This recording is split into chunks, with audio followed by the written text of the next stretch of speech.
Do you want to develop consistent good habits like reading, going to the gym every day, learning new languages, or practicing new instruments? Or do you want to kick bad habits like eating unhealthy food, biting your nails, watching too much TV? 3 years from now, you can have what you need. You've got to be careful about it. You can't have everything. You can have what would be good for you, but you have to figure out what it is, and then you have to aim at it. We know that sometimes you can be uncomfortable, but you can be uncomfortable and hopeful rather than uncomfortable and fearful.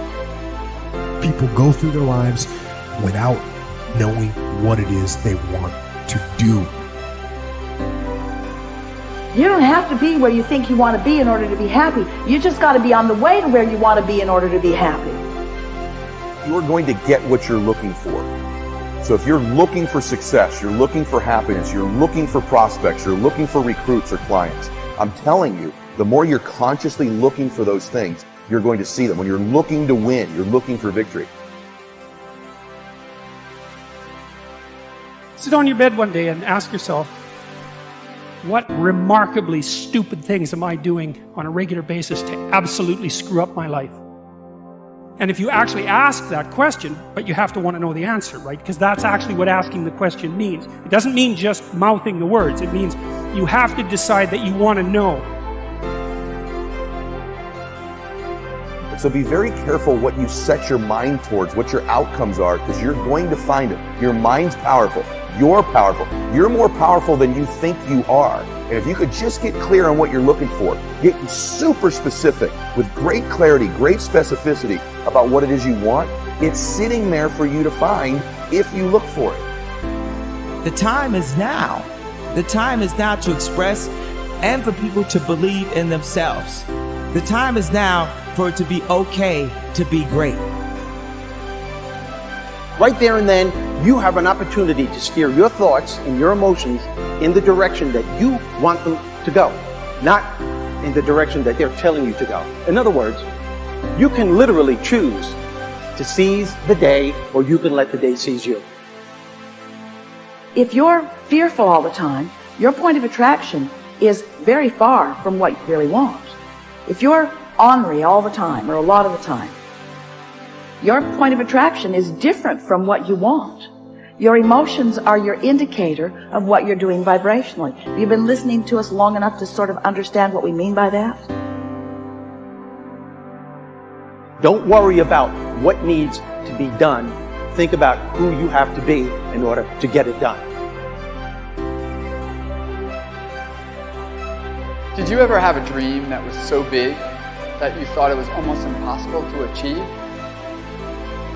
I've had those dreams.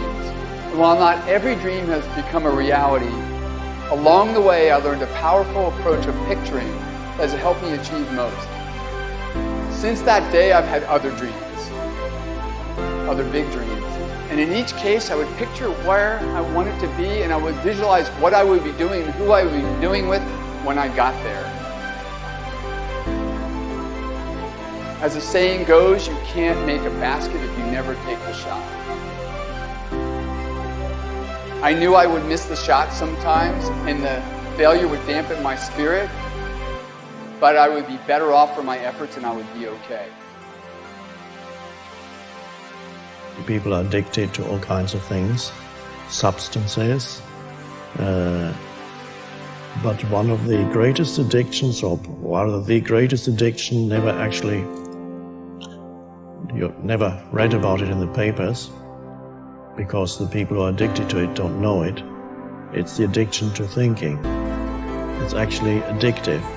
Can't stop thinking. It's like can't stop drinking, can't stop smoking, can't stop eating, can't stop thinking. You have the option of taking it hard or taking it easy, of making the worst of it or making the best of it, of giving it your undivided attention, of giving it very little of your attention. You have more control over your focus than most of you have been exercising. And when you begin caring about how you feel more than everything else put together, so that you exercise your ability to focus upon things that do feel good, you begin to discover that in every particle of the universe there is that which is wanted and lack of it. My visualization has helped me achieve most of my goals. And what I learned along the way is it didn't take twice as much effort. It only took an extra 10%. When we fail, life continues as it is. We can stay in our comfort zone. Success, on the other hand, challenges us. It pushes us and it exposes us to rejection. How are we going to manage this new success? If you're not happy, you're not successful. If you're not enjoying yourself during the process of whatever it is you're trying to achieve, there's a problem. To me, the biggest disease on this planet is unhappiness. And the reason why people are unhappy is because we have a tendency to keep focusing, as I said, on what we don't have, on what's not working in our lives, instead of allowing ourselves to shift our focus and our way of thinking. People always want to be like, follow your dreams, follow your dreams, follow your dreams. My dream was always to be a rap artist, right? But I had to get a job. So I had to focus on my job. And then I made money to follow my dream. One of the main reasons that people don't get what they want is because they don't actually figure out what it is. And the probability that you're going to get what would be good for you, let's say, which would even be better than what you want, right? Because you might be wrong about what you want easily. But maybe you could get what would really be good for you. You have the freedom to think anything you want. You were born extremely confident.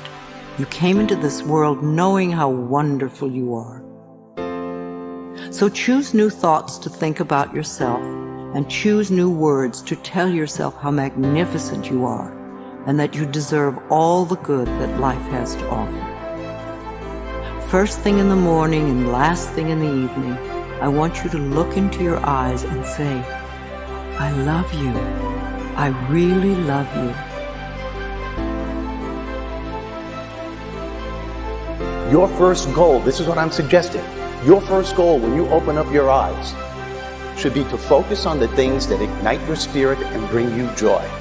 I want you to focus on the things that you appreciate in your life, the things that you're grateful for. I don't care who it is or what it is. Maybe it's the person lying next to you. Maybe you're thinking of your children. Maybe you're thinking of the dog or the cat lying by the side of the bed. A particular goal that you achieved. Maybe there's an event coming up on the weekend. Maybe you're meeting with your friends for lunch. You see, folks, it doesn't matter who it is or what it is. There's always something to be grateful for, to appreciate. And what I'm asking you to do in those few moments before you crank and get into your day is to focus on these things. And why am I asking you to do this? Because an attitude of gratitude simply makes you feel good. And feeling good is the fuel that drives motivation. We've all made wrong choices and done things that we knew were not the best. It's one thing when other people do us wrong. We had a bad break. It wasn't our fault. We can have faith that God will restore. He'll pay us back. But when we bring the trouble on ourselves, when we blow it, it's easy to live in regrets, thinking that God's not going to help us. We made the mess. But here's the beauty. God knew you would mess up before He called you. He knew we would get off course, at times given to temptation. He didn't base His plan for your life on you making perfect decisions.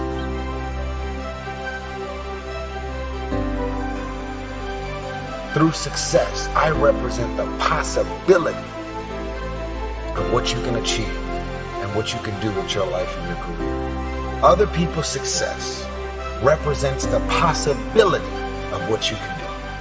Those are the records that you can sell. Those are the type of tours that you can do. Those are the kind of songs that you can produce and the songs that you can write. Those are the millions of dollars that you can get, or billions. Those are the type of architectural drawings and buildings that you can build. Those are the type of books that you can sell.